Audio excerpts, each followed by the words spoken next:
आप देख रहे हैं वेरी न्यूज़ी और मैं हूं समीन नवाज। शाहराह फैसल और शाहराह कायदीन के संगम पर वाक़े नस्ला टावर को मुनहदम करने का काम शुरू कर दिया गया है। इस वक्त मैं मौजूद हूं नस्ला टावर पर और यहां हम देख रहे हैं कि न सिर्फ मज़दूरों की मैन पावर इस्तेमाल की जा रही है बल्कि भारी मशीनरी का भी इस्तेमाल किया जा रहा है और इस इमारत को गिराने के लिए इन तमाम तर मशीनों का सहारा लिया जा रहा है। हमने आपको दिखाते चले कि नस्ला टावर की सूरत हाल ये है कि 15 मंजिला ये इमारत थी जिसको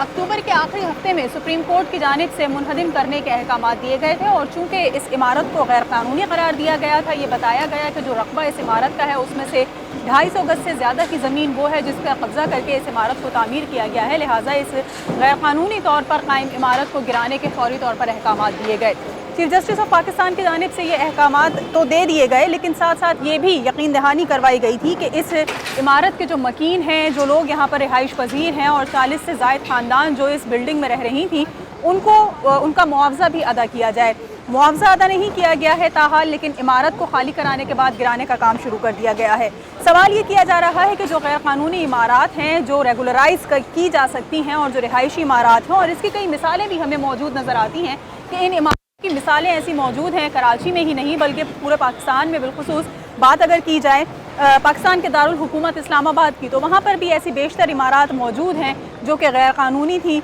लेकिन उनको गिराने के बजाय, मुनहदम करने के बजाय रेगुलराइज करने की इंस्ट्रक्शंस दी गई। इस इमारत को क्यों नहीं रेगुलराइज किया गया? क्यों यहाँ के लोगों को बेघर कर दिया गया? क्यों इन लोगों के सरों से छत छीन ली गई? जो इस बिल्डिंग के मकीन थे उनको मुतबादिल कोई फराहम नहीं किया गया, उनको मुआवजा ताहाल अदा नहीं किया गया, लेकिन इस इमारत को गिराने का और तोड़ फोड़ का सिलसिला शुरू हो चुका है।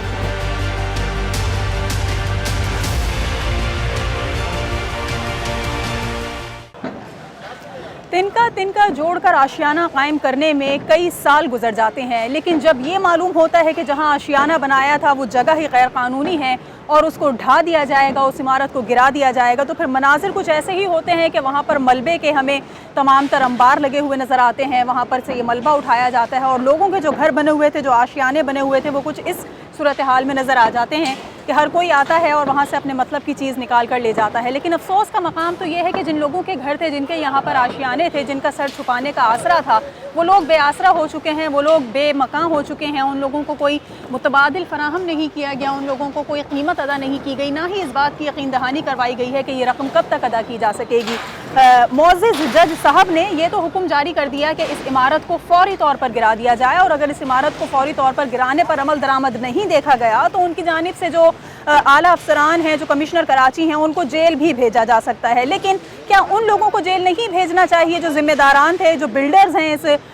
इमारत के, या जो इस इमारत के मालकान हैं? क्या उनको जेल नहीं भेजना चाहिए कि जिनकी वजह से कई घराने बेघर हो गए हैं और उनको अदायगी नहीं यकीनी बनाई जा सकी है? क्या ये ज़रूरी नहीं था कि पहले उन लोगों को अदायगी कर दी जाती और उसके बाद आप इमारत गिरा देते? माजी में ऐसा कई मरतबा हुआ है कि अगर कोई गैर कानूनी इमारत है तो उसको ज़रूर ख़त्म किया जाता है, लोगों की अदायगियाँ भी लेकिन यकीनी बनाई जाती हैं। और ये सिर्फ किसी एक ऐसे इलाके की बात नहीं है जो सिटी गवर्नमेंट के ज़ुमरे में आता हो, बल्कि कराची में ऐसे बेशतर कंटोनमेंट एरियाज़ हैं जहाँ पर इस तरह की इमारत मौजूद हैं जो कि रफ़ाई प्लॉट से जिन मकासद के लिए दिए गए थे उनका वहाँ वो इस्तेमाल नहीं हो रहा और कमर्शल बुनियादों पर वहाँ पर इस्तेमाल उन जगहों का देखा जा रहा है। वहाँ तो ऐसी कोई कार्रवाई अमल में नहीं आती।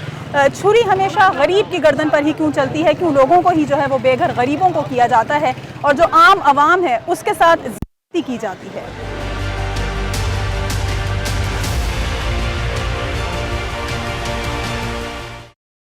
15 मंजिला इमारत को मुनहदम करने के जो अहकामात अदालत की जानिब से दिए गए थे वो जदीद तकाज़ों को, जदीद जो इसके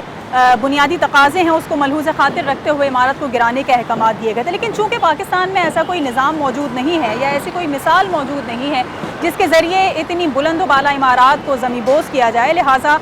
मैन पावर के थ्रू मैनुअली ही इस काम को सरअंजाम दिया जा रहा है और इसके लिए 50 से 60 रोज़ की मोहलत तलब की गई है। 50 से 60 रोज़ इसको मुनहदम करने में लगेंगे, कई साल इसको तामीर होने में लगे, कई साल यहाँ पर लोग रिहाइश पजीर रहे। उस दौरान क्यों नहीं तमाम तर इदारे जाग सके, ये पुराना सवाल हो चुका है। लेकिन ये सवाल ज़रूर पैदा हो चुका है कि आखिर क्यों इस ही इमारत को ज़रूरी समझा गया कि इसको फौरी तौर पर हंगामी बुनियादों पर गिराना ज़रूरी करार दे दिया गया। और सवाल फिर वही आ जाता है कि क्यों कर यहाँ के मकीनों को नहीं समझा गया इंसान, और क्यों कर ये ज़रूरी नहीं समझा गया कि पहले उनको कोई मुतबादिल दे दिया जाए, पहले उनको कोई इसका जो रकम बनती है وہ ادا کر دی جائے، اس کے بعد اس کو گرایا جائے۔ مثال ہم دیتے ہیں وزیر اعظم عمران خان کی۔ وزیر اعظم عمران خان بنی گالہ میں رہائش پذیر ہیں ایک طویل عرصے سے، جس کا کچھ حصہ جو ہے اس کی تعمیر کا غیر قانونی طور پر قائم کیا گیا ہے۔ وہاں پر تو ایسے کوئی احکامات نہیں جاری کیے گئے کہ اس کو منہدم کر دیا جائے، اس کو ڈیمولش کر دیا جائے، گرا دیا جائے، ختم کر دیا جائے، بلکہ وہاں پر اس کو قانونی طریقہ کار میں لانے کے لیے، ریگولرائز کرنے کے لیے بتا دیا گیا کہ آپ کن چیزوں کو فالو کرتے ہوئے اس کو قانونی قرار دے سکتے ہیں۔ ایسا ہی ان تمام تر عمارتوں کے لیے کیوں نہیں کہہ دیا جاتا جو بالخصوص رہائشی عمارتیں ہیں، جہاں پر لوگ سالوں سے بسے ہوئے ہیں، ان کو ریگولرائز کرنے کے کیوں نہیں احکامات آتے اور ان کو کیوں ان کے ساتھ زیادتی کی جا رہی ہوتی ہے اور ان کے ساتھ ہم دیکھتے ہیں کہ اس طرح کے فیصلے صادر کر دیے جاتے ہیں کہ راتوں رات وہ لوگ بے گھر ہو جاتے ہیں۔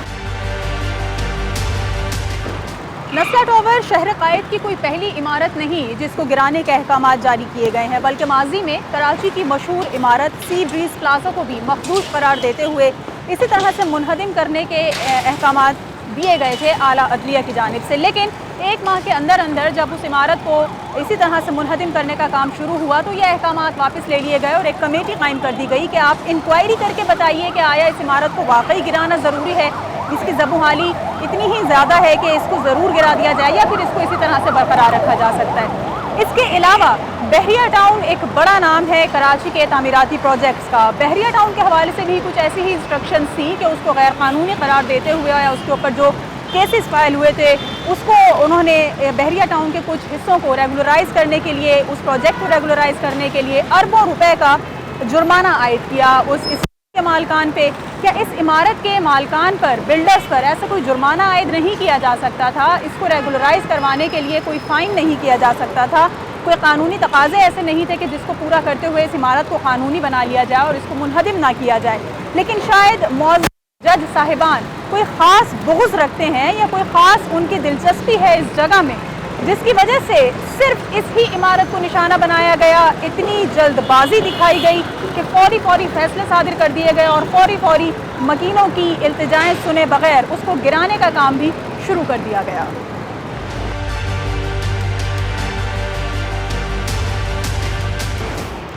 نسلا ٹاور کی جو 15 منزلہ عمارت ہے اس کے ابتدائی 3 فلور یعنی کہ نیچے جو گراؤنڈ فلور موجود ہے وہاں پر دکانیں اور شو رومز قائم تھے، کمرشل ایریا تھا، اس کے اوپر پارکنگ کے طور پر 3 فلورز کام کر رہے تھے، جس کو ہم دیکھ رہے ہیں کہ اس وقت یہاں پر مزدور جو ہے وہ اس کو توڑنے کا کام جاری رکھتے ہوئے نظر آ رہے ہیں۔ یہ تمام تر مین پاور بغیر کوئی احتیاطی تدابیر اختیار کیے اس بلند و بالا عمارت کو توڑنے میں مصروف عمل ہے۔ اگر جائزہ لیا جائے تو ہم یہ دیکھتے ہیں کہ جو 15 منزلہ عمارت ہے اس کی بنیادیں پہلے کمزور کی جا رہی ہیں، یعنی کہ جو اس کی نچلی منازل ہیں اس کو پہلے ضبط کیا جا رہا ہے، اس کو پہلے جو ہے منہدم کیا جا رہا ہے، اور اوپر جو اس کے رہائشی فلیٹس ہیں وہ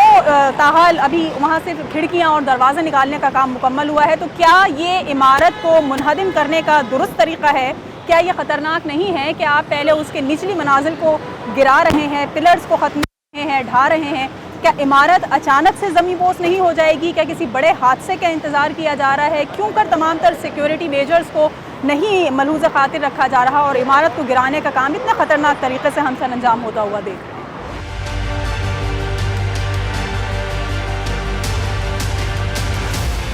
چلو ایک اچھی مثال قائم ہونے جا رہی ہے کہ اس شہر میں شاید نسلا ٹاور کو سامنے رکھتے ہوئے آئندہ کوئی غیر قانونی تعمیرات ممکن نہ ہو سکیں، لیکن کیا جائے؟ افسوس کا مقام تو یہ ہے کہ آج بھی سپریم کورٹ کے باہر ایسے بے پناہ لوگ موجود ہیں جو مطالبہ کر رہے ہیں کہ ان کی زمینوں پر سے قبضہ چھڑا دیا جائے، ان کی غیر قانونی تعمیرات جو چل رہی ہیں علاقے میں اس کو رکوا دیا جائے۔ یہ تمام ادارے اب بھی بھنگ پی کر سو رہے ہیں جو غیر قانونی تعمیرات کو نظر انداز کر رہے ہیں، اور ایسے ہی کسی عدالتی فیصلے کے منتظر ہیں جو آئندہ کئی گھرانوں کے چراغ اسی طرح سے بجھا سکیں گے، کئی گھرانوں کے آشیانے اسی طرح سے مسمار کر سکیں گے، اور کئی گھروں کو جو ہے وہ اسی طرح سے مسمار کر کے ان کے مکینوں کو بے گھر کیا جا سکے گا۔ کیا یہ افسوس کا مقام نہیں کہ یہ تمام تر ادارے نسلا ٹاور کو دیکھتے ہوئے بھی کوئی ایکشن لیتے نظر نہیں آتے؟ غیر قانونی تعمیرات کے خلاف کوئی ایکشن نہیں لیا جاتا ان تمام تر افسران کے خلاف جو ان تمام تر غیر قانونی تعمیرات میں نہ صرف ملوث ہیں بلکہ انہی کی شے پر اکثر و بیشتر علاقوں میں